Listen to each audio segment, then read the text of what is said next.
ठीक है। आधार जी क्या सर। था? दस जी लाख की जनसंख्या पर एक प्रतिनिधि को रखना। क्लियर। 10 लाख की जनसंख्या पर सर एक अब। को रखना था। लेकिन ये प्रतिनिधि चुना जाना था बेसिकली, तो ये प्रत्यक्ष चुनाव की बात करेगा। लेकिन होगा क्या हमारे यहाँ, अप्रत्यक्ष चुनाव से चुने जाएंगे। ठीक जी है। सर, अप्रत्यक्ष जी। क्लियर। यानी सर यहाँ, 10 10 लाख की जनता सर, आधार अभी भी है ना सर? हाँ अभी भी है। लेकिन 1971 की जी सर। जनगणना के आधार पे सीटों की संख्या निर्धारित है। सीट संख्या जो निर्धारित है, जी सर। ठीक है, वो 1971 की जनगणना के आधार पर निर्धारित है। ठीक है। तो मान लो अब जी सर। वहां पे हम देखते हैं कि 545 है टोटल। ठीक है। अभी तो 543 हो गई है, 543 हो गई है। जी सर, पाँच सौ जी तिरालीस सर। सीटें हैं। तो ये जो है 1971 की जो जनगणना थी उसके 10 लाख के गुणन के आधार पे। ठीक है। उसके गुणन के आधार जी पर सर। विभाजन के, अगर जनसंख्या को 10 लाख से विभाजित करते हैं तो वो लगभग वही संख्या पकड़ती जो होनी थी। ठीक है। अब उसके बाद अभी क्या है, जनसंख्या हमारी बढ़ गई है, तो सीटों के आवंटन को थोड़ा सा, चूंकि पूछ लिया आपने तो यहीं पे समझ गया। सीटों के आवंटन के लिए क्या किया गया है, क्योंकि जनसंख्या तो हर एक कॉन्स्टिट्यूंसी से बढ़ गई है, तो उसको जो है समायोजित कर दिया गया है, किसके माध्यम से, परिसीमन के माध्यम से। जी सर। हाँ, ठीक है। जी सर। परिसीमन के माध्यम से इसको समायोजित कर दिया गया। सपोज करो किसी कॉन्स्टिट्यूएंसी में जनसंख्या जो है उस समय से 10 लाख से बढ़ करके 25 लाख हो गई, और किसी दूसरी कॉन्स्टिट्यूएंसी में जो है जनसंख्या केवल 15 लाख तक बढ़ी, पड़ोसी कॉन्स्टिट्यूएंसी में। तो अब क्या होगा, यहाँ पे दोनों की जनसंख्या मिला करके हो गई 40 लाख। तो इसको बांट दिया जाएगा कि इसमें से थोड़ी सी संख्या कम कर दी जाएगी, और ये संख्या निकाल करके यहाँ पे ऐड करके इसको 20 लाख कर दिया जाएगा, इसको भी 20 लाख। ताकि लगभग लगभग जो है क्या कहा जाए कि प्रतिनिधित्व की बात करें तो हर क्षेत्र में प्रतिनिधि जो चुना जा रहा है वो एक समान वाले अनुपात पे ही चुना जाए। क्लियर। जी सर। विभाजन के बाद सदस्यों की कुल संख्या 299 रह गई थी। ठीक है, ये आपको दिमाग में रखना होगा। चुनाव का परिणाम जो अप्रत्यक्ष चुनाव हुआ उसमें हमें कितनी सीटें मिली, कांग्रेस को 208, 200। मुस्लिम लीग को 73 जी सीटें मिली हुई थी, निर्दलीय सीटें 8 गई थी और अन्य को 15 सीटें मिली थी।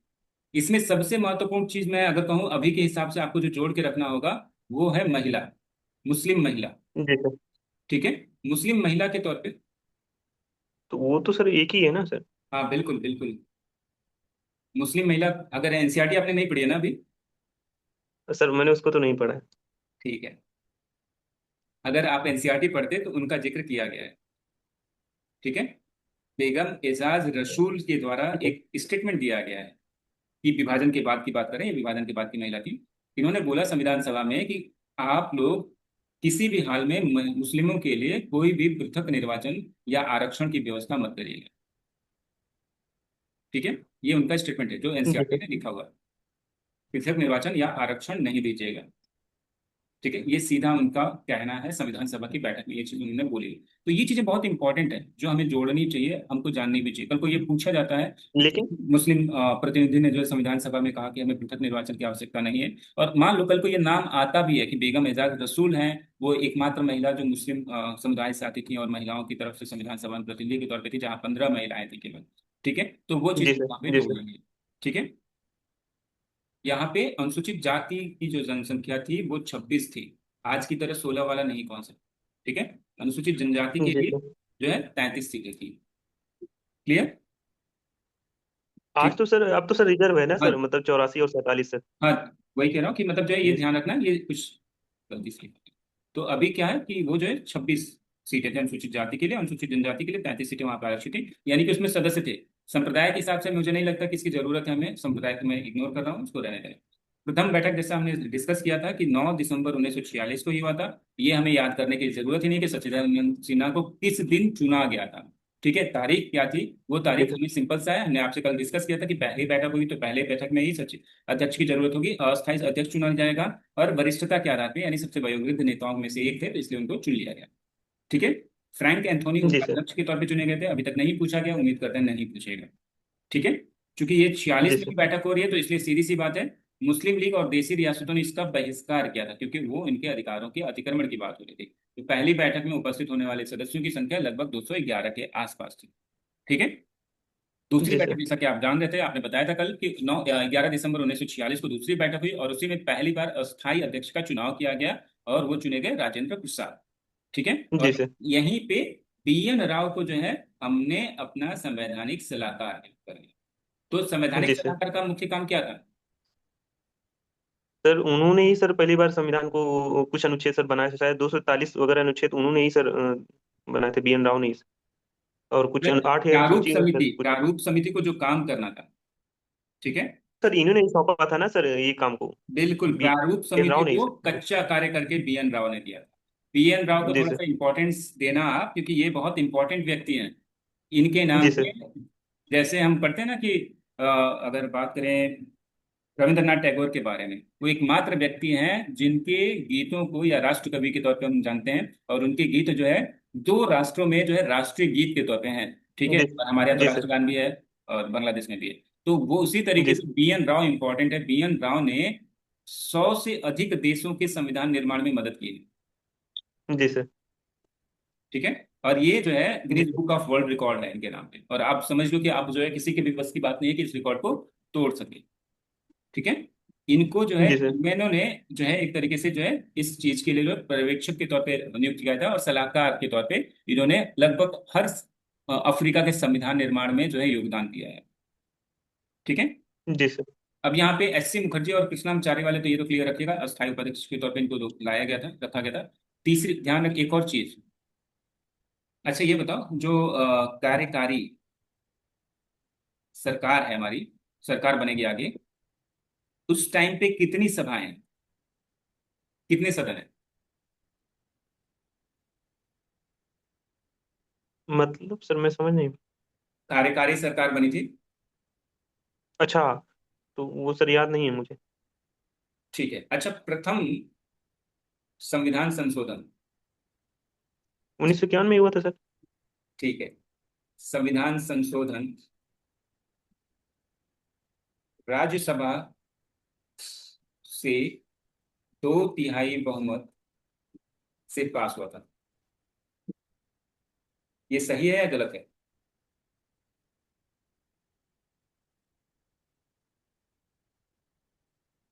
मुझे लग रहा है सर ये गलत है, पता क्यों? नहीं क्या। कितने बहुमत से पास होना चाहिए? है तो सर विशेष बहुमत से ही अगर संशोधन होगा तो सर। ठीक है, तो गलत क्यों? बता नहीं सकता सर।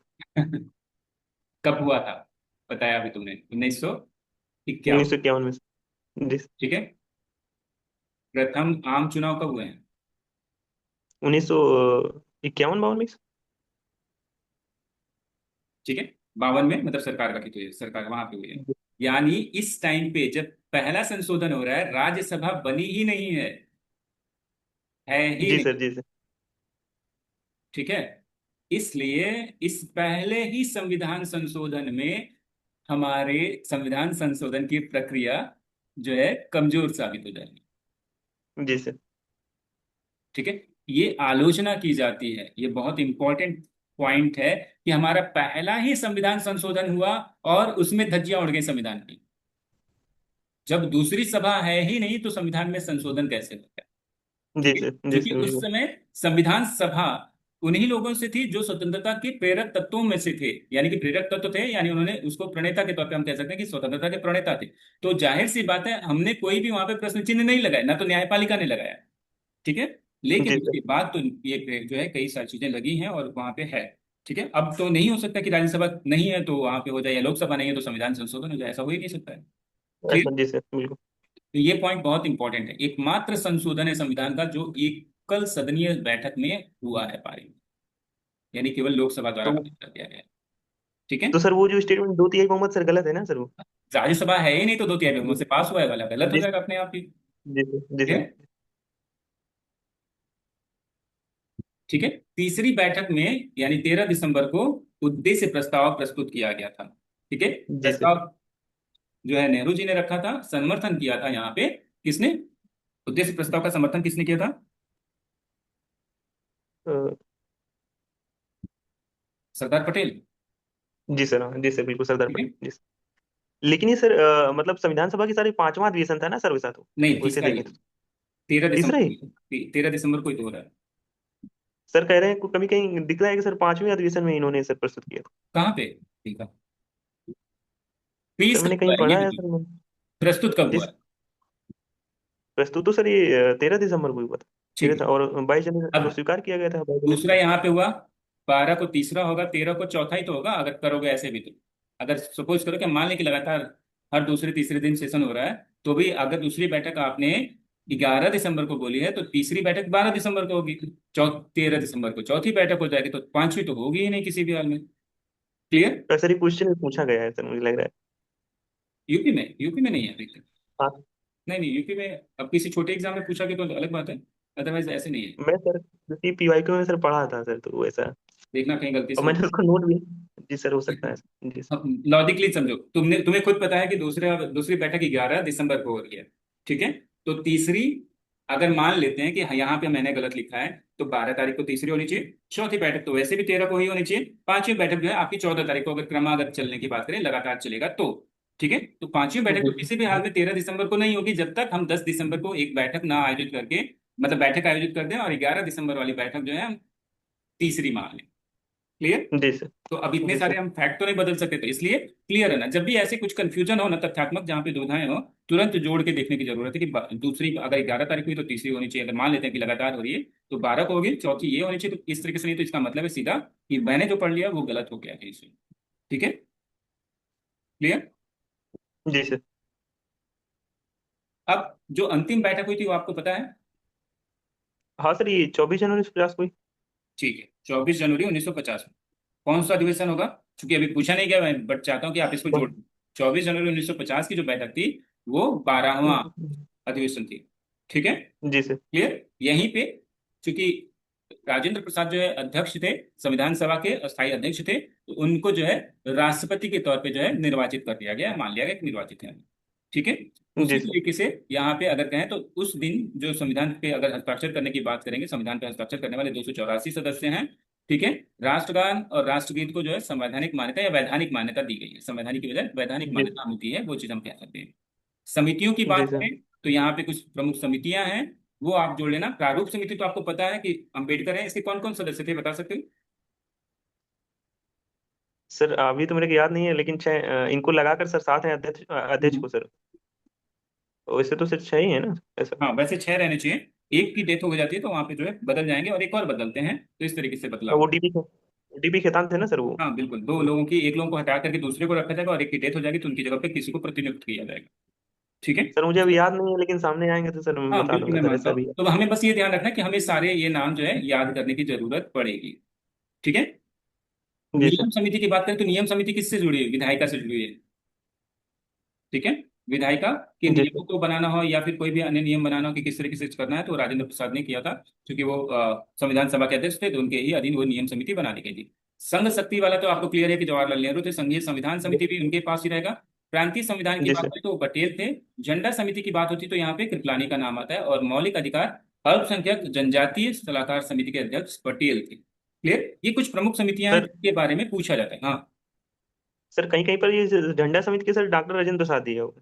बिल्कुल, ये थोड़ा सा कंफ्यूजन करता है, कृपलानी का भी नाम आता है और इसका इनका भी नाम आता है।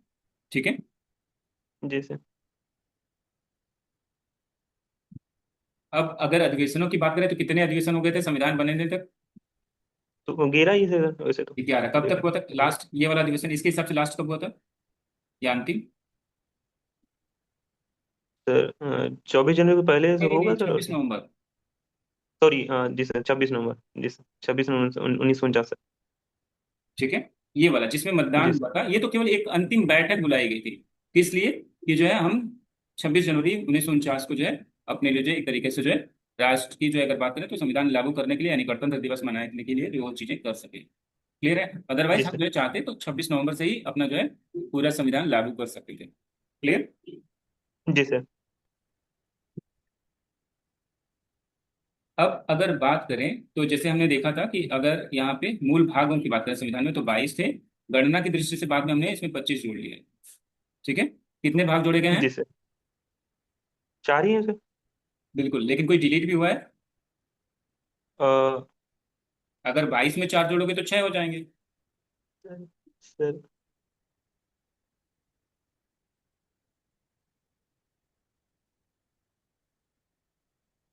याद नहीं आ रहा सर, कौन सी। नहीं कोई नहीं, इसमें जो है खंड बना दिए गए हैं इसलिए जो है उस तरीके से है। ठीक है? तो यहाँ पे हम जो है अगर कहेंगे तो 4 का, 9 का, 9 का, 14 का, ठीक है, ये जी सर। आपको थोड़ा जी। सा जोड़ के रखना है। ठीक है, जी सर। सबसे नवीनतम जो है खंड अगर जोड़ा गया है या भाग जोड़ा गया है वो ये वाला सरकारी वाला। जी सर, नो काम। ठीक है, जी सर। जिसको लेकर के आप कल कंफ्यूज हो गए थे कि ये जो है जी सर। अनुसूची है या भाग है। क्लियर है, और ये जब शुरुआत में क्वेश्चन आना शुरू हुआ था ना 2011 में, तो वास्तव में मतलब बहुत सारे लोगों से कंफ्यूजन शुरू हुआ था। इवन मैं भी इसकी बात कर रहा हूँ, मैं एक बार शिकार हो चुका हूँ इस क्वेश्चन का। तो इसको हल्के में नहीं लेना है, और गलती हो रही है तो इसका ये मतलब नहीं है कि इतना बड़ा ब्लंडर है। ठीक है, हमें याद होना चाहिए, बस ये सावधानी बरतनी कि वहां पे एग्जामिनेशन हॉल में जो है कोई गलती ना हो। ठीक है, हटाए गए वाला जो है यहाँ जी पे सर। आप साफ देख लेना, जो राज्यों की 4 श्रेणियां बनाई गई थी उसको हटा दिया गया था।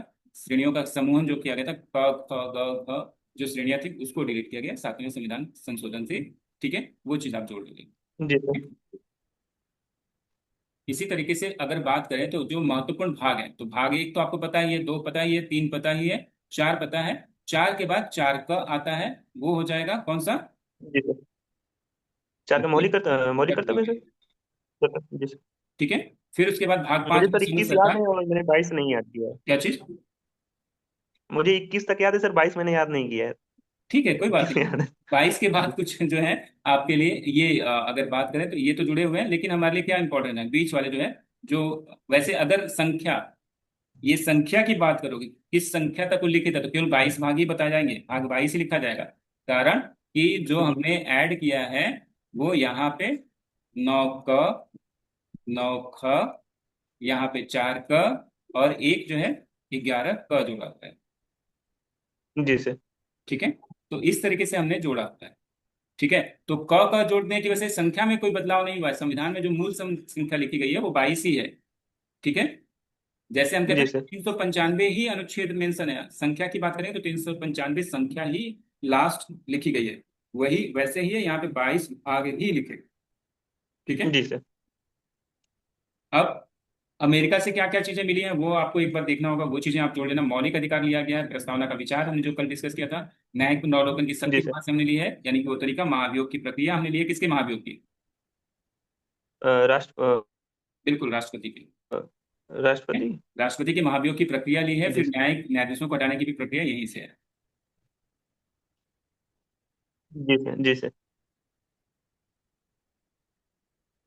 ठीक है, तो ये भी यहीं से है। उसके बाद अगर बात करें तो विधियों का समान संरक्षण तो हमने यहाँ से लिख लिया हुआ है, और एक कहाँ से लिया हुआ है, दूसरा वाला क्या है? जी सर। वो ब्रिटेन से है विधियों सर का वो। समान संरक्षण यहाँ से, तो दूसरा क्या है? सर वो याद मुझे नहीं आ रहा, लेकिन वो ब्रिटेन से है सर। शायद विधि सर। के समक्ष समता। जी सर, विधि की समसमता वो सर ब्रिटेन से। जी सर। ठीक है, स्वतंत्र और निष्पक्ष न्यायपालिका हमने यहीं से ली है, तो क्लियर ही है, इसमें कोई दिक्कत नहीं, ये हमने बताया, वो चीज जी आपको ध्यान रखना होगा। उपराष्ट्रपति का पद भी हमने अमेरिका से लिया है, जो राज्यसभा का जी सर। पदेन सभापति होता है। जी ठीक, सर। जिसको राज्यसभा का पदेन सभापति बनाया गया है, वो उपराष्ट्रपति का पद हमने अमेरिका से ही लिया है। क्लियर। कनाडा की बात करें तो यहाँ पे हमने जी जो सर। एकात्मकता वाला पुट है ना, संपुट है, वो वहां से ले लिया है। तो यूनियन जो हमने बनाया है वो कनाडा वाला है, यानी संघ पहले बनेगा फिर कनाडा। जी उसके सर। बाद उसके जो है राज्य बनेंगे। क्लियर। जी सर। इसी तरीके से अगर बात करोगे तो आपका अवशिष्ट शक्तियां, राज्यपाल की नियुक्ति वाला, ये पूछा जा चुका है किसी एग्जाम में हाल फिलहाल में, तो ये दिमाग में रखना कि जी राज्यपाल की नियुक्ति की जो परंपरा है वो कनाडा से ली गई है। सर्वोच्च न्यायालय से न्याय निर्णय में जो परामर्श लेना है या विधि निर्माण में जो अगर लिया जाए सलाहकारी जो सुझाव लेने की बात होती है, वो न्यायपालिका से लेने का वो कनाडा से हमने लिया है। क्लियर। उसी जी तरीके से सर। ब्रिटेन से तो हमने बहुत कुछ ले लिया है, संसदीय व्यवस्था, मंत्रिमंडलीय प्रणाली, विधायी प्रक्रिया जो है, विधि निर्माण की या विधि की समक्षमता में जो डिस्कस किया, एकल नागरिकता यहीं से, परमाधिकार रिट जारी करने की व्यवस्था, और जी। संसद को जो विशेषाधिकार जो दिया जाता है वो भी हमने ब्रिटेन से लिया है। क्लियर, क्योंकि संसदीय जी सर। प्रणाली वहीं पे है जो अस्थायित्व थी में थी, और उसको ही हमने अपनाया, तो इसलिए सांसदों को इतने विशेष अधिकार हमने दिए हुए हैं। ठीक है, जी सर। ऑस्ट्रेलिया की अगर बात कर ले तो वहां से हमने समवर्ती सूची ली हुई है, संयुक्त अधिवेशन, प्रस्तावना की भाषा, जी सर। और भारत के भीतर व्यापार और वाणिज्य का विचार यानी करने के लिए स्वतंत्रता है, वो चीजें हमने यहाँ से ली हुई है। क्लियर। जी सर। फ्रांस में हमने ये कल डिस्कस ही किया था कि ये तीनों तत्व चूंकि फ्रांस की क्रांति से हैं तो यहीं से लिए जाएंगे। गणतंत्रात्मक व्यवस्था भी हमने वहीं से लिए, कि राष्ट्रपति को महत्व दिया है हमने। ठीक है, राष्ट्रपति को लिया है लेकिन उसके पास जो है शक्तियां नहीं छोड़ी है हमने। जी सर। ठीक है, अमेरिका के राष्ट्रपति की तरह शक्तियां नहीं है, इसलिए ये व्यवस्था गणतंत्र की जो हमने ली है वो अमेरिका वाली ना लेकर के हमने फ्रांस वाली ले ली है। ठीक है। जी सर। एडहॉक न्यायाधीशों की नियुक्ति, एडहॉक तदर्थ बोल रहा है, एडहॉक यानी कि जब न्यायाधीशों की जी संख्या अचानक से कम हो जाए तो बैकअप में कुछ न्यायाधीशों की नियुक्ति कर देना। और ये न्यायाधीशों की नियुक्ति कहाँ से होगी, सेवानिवृत्त न्यायाधीशों से हो सकती है, या अन्य व्यक्तियों से कुछ जो है न्यायाधीश वहां पे बनाए जा सकते हैं। क्लियर। जी सर। सिंपल जी सोवियत रूस से हमने एक ही चीज अगर बात करें तो एक साथ दो चीजों को लिया है 42वें संविधान संशोधन से, मौलिक कर्तव्य और न्याय की अवधारणा। तो जी सर। की क्रांति कब हुई थी, किसकी सर?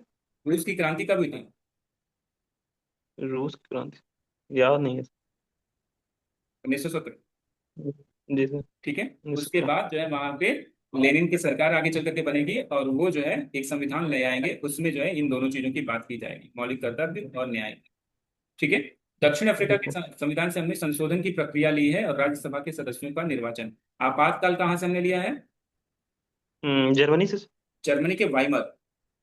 ठीक है। जी सर। वाइमर गणतंत्र से, वाइमर गणतंत्र से। ठीक है। ध्यान रखना, ये गणतंत्र अगर थोड़ा सा इतिहास में जाके बताएं तो प्रथम विश्व युद्ध के बाद बना था। ठीक है, वर्साई की संधि के बाद इसको बनाया गया था और हिटलर ने इसी गणतंत्र का विनाश किया। ठीक है। जी सर। तो ये चीजें थोड़ा सा आप जोड़ लोगे तो उससे आपको याद रहेगा। फिर उसके बाद जापान की बात करें तो विधि द्वारा स्थापित प्रक्रिया, और एक और कॉन्सेप्ट चलता है ना, विधि की स्थापित प्रक्रिया, और एक कौन सा है जो न्यायपालिका ने अपनी तरफ से ले लिया है? नहीं पता है सर मुझे। नैसर्गिक, अच्छा जी सर, नैसर्गिक, जी सर। नैसर्गिक प्रक्रिया। ठीक है। विधि की मतलब ये अगर कहें तो न्याय की नैसर्गिक, नैसर्गिक न्याय की जो प्रक्रिया है ये जो है ये लिया गया, तो ये अभी जो सर कुछ व्यवस्था दिन है। पहले क्या क्या कह रहे हो, यूएसए से है? कुछ दिन सर, कुछ कह रहे थे रवि आप? ये सर नैसर्गिक न्याय कुछ दिन पहले सर चर्चा में भी था ये सर। हाँ, हमेशा हाँ ये चर्चा सर क्यों। में, समय समय पे चर्चा में रहता है। तो ये नैसर्गिक न्याय जो जी है ध्यान रखना, ये प्राकृतिक न्याय, प्राकृतिक न्याय को जो जी सर। पारित करता है। ठीक है। तो नैसर्गिक न्याय जो है प्राकृतिक न्याय की बृहद श्रृंखला में शामिल होता है, यानी प्राकृतिक न्याय जो है उसका हिस्सा हो जाएगा, जो अभी हम जो हमारा जो न्यायपालिका है उसको फॉलो करता है तो उसी के साथ आता है। ठीक है। यानी कि यहाँ पे सम्यक प्रक्रिया जो है हम काम लेते हैं, सम्यक प्रक्रिया। ठीक है। जी सर। विधि की सम्यक प्रक्रिया अगर आप बोलोगे तो ये जो है नैसर्गिक प्रक्रिया की बात करेगा, यानी प्राकृतिक न्याय की बात करेगा, जो इससे ज्यादा व्यापक है और ज्यादा सही माना जाता है। क्लियर। जी सर।